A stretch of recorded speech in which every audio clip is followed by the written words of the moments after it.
Spur of the moment, I just decided to start vlogging today. I legit did not plan this. I only have my G7X with me. I'll be out for a few hours and then I'll be home. I'll talk more about why I decided to start vlogging as soon as I get my coffee from Dunkin'. Here we go. Good morning. 89. Thank you very much. Yeah, you too.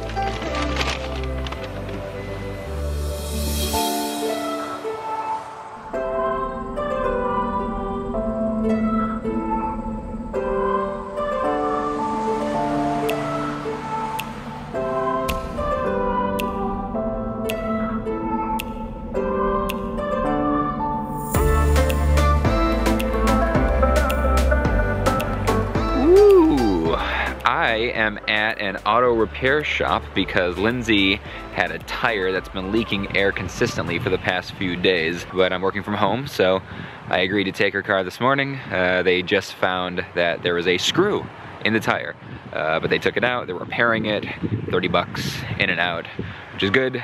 Worst case scenario was a new tire. This was probably the best case scenario, which was a repair. So hopefully I'll get home soon because I've got a lot of stuff to do today. I cannot believe the weather. I know it's the most boring thing to talk about, but remember that video I did about the upgrading from the Canon M3 to the M6? Down touring bus and not a single cloud in the sky. If I could go back in time. Yeah, that was like 10 days ago. Ooh. This is very exciting. I'm starting to roll out some ebooks, free ebooks, downloads for various different types of things, for various email capture, kind of lead generation that I want to do. I'd like to have a built-in list of people who might be interested in buying my book. I'm going to start rolling out some merchandise, some t-shirts, some wristbands, some cool stuff I think you guys will like. But this first ebook that I'm going to be rolling out is for people who might be interested in my services as a public speaking coach. I occasionally work one-on-one with people either via phone or video conference or in person, depending on where they live, to help them prepare for an upcoming, like a TEDx talk, or if they have to speak at their company or give a big presentation or anything like that. So I've got an ebook that I wrote a couple years ago, but I revamped recently, and it's about 5 common TEDx mistakes, kind of 5 common mistakes people make when giving a TEDx talk. And I've got a graphic designer working on designing the ebook right now, and she just sent me the first draft of what it's gonna look like, so check this out. Ah, so cool. Look at this design.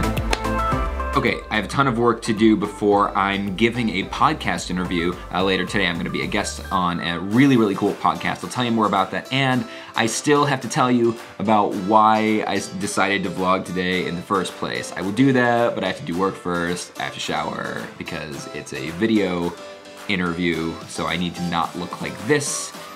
I'll be back in a minute.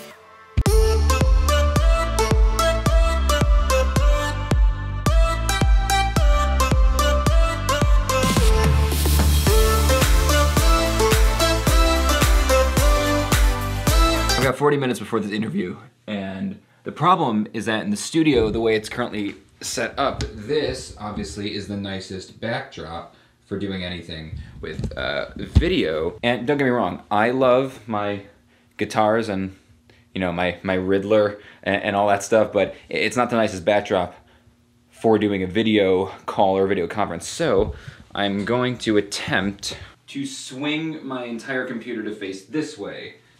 Short-term solution.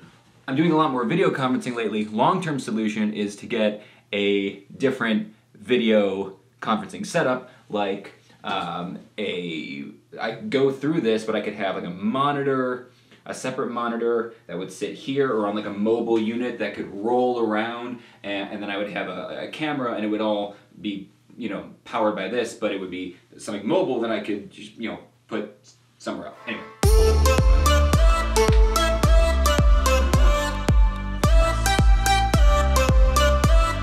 Boom, right there, we've got volume coming out of this microphone. We've got 20 minutes to spare.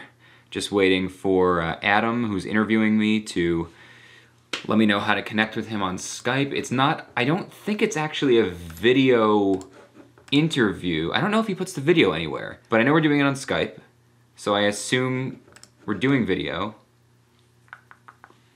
but I need to get a nicer shirt on. Whew, all right. We've got the old purple shirt, matches the purple background, and the purple pop socket. Branding on point. I haven't really said what the interview is about yet. So the interview is with Adam Carroll, who is a financial leadership speaker. Like he's a speaker about how to gain control of your finances. But yeah, he invited me to be a guest on his podcast, which is called Build a Bigger Life, Not a Bigger Lifestyle. Gonna get on there, do that with him, and then there will be a link in the description of this video to the podcast when it comes out. It won't be there when this video is gonna hit tomorrow. I'm guessing the podcast won't hit for a few weeks or a month, so I'll update this one, and I'll also probably plug it in whatever video I'm putting out around the time the podcast comes out. And yeah, so let me do the podcast, and then I promise I will actually tell you why I'm vlogging today and what I wanted to talk about. It's at this point, the build-up makes it sound like there's gonna be some amazing thing. It's just a little story I wanna share with you, but it's a story that I think is important and that you guys will enjoy, so yeah.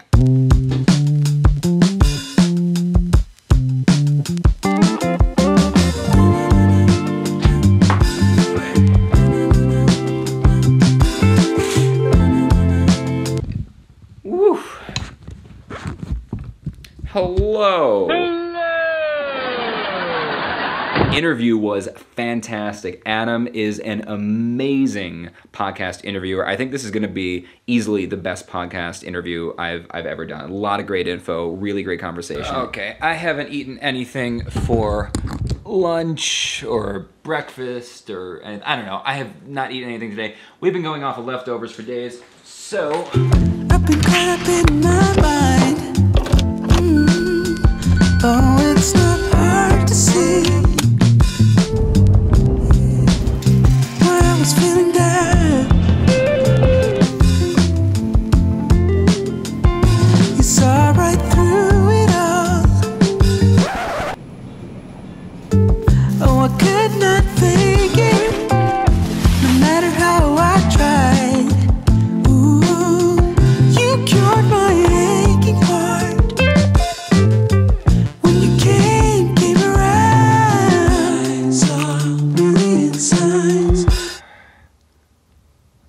What's a good angle for this? Let's get some light.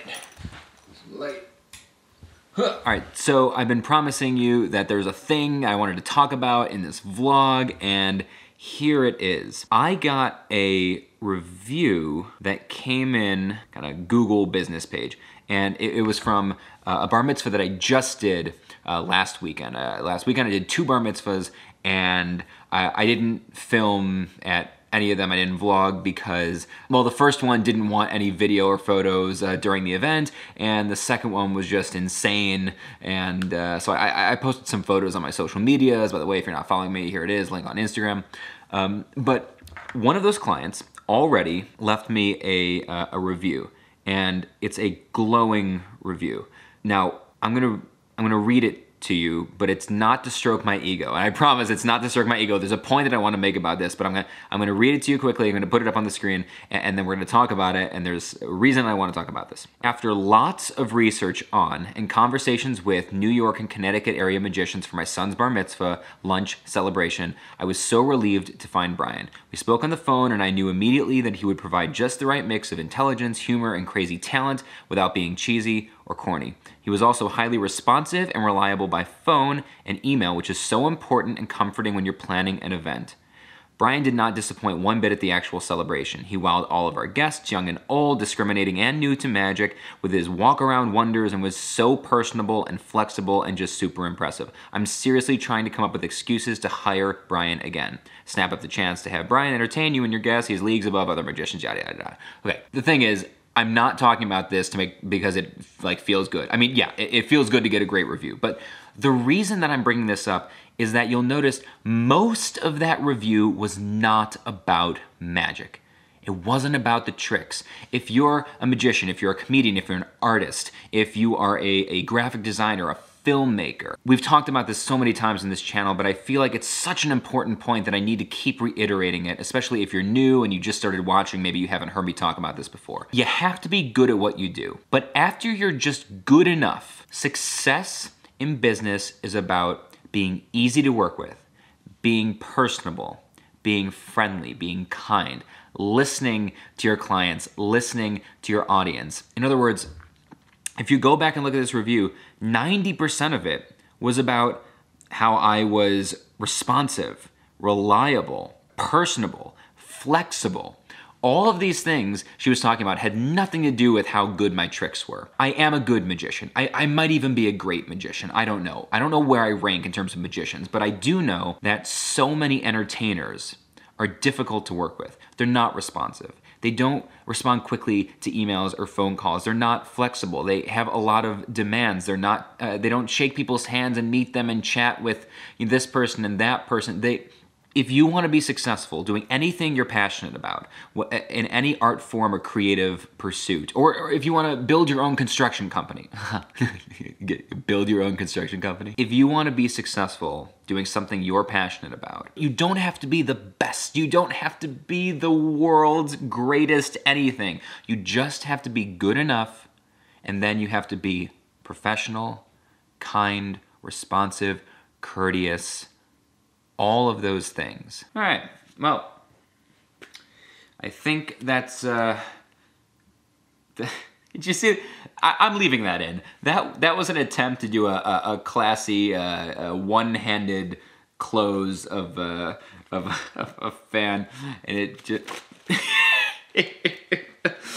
thanks very much for sticking with me, and always remember that our world is a shared experience. Have a great day.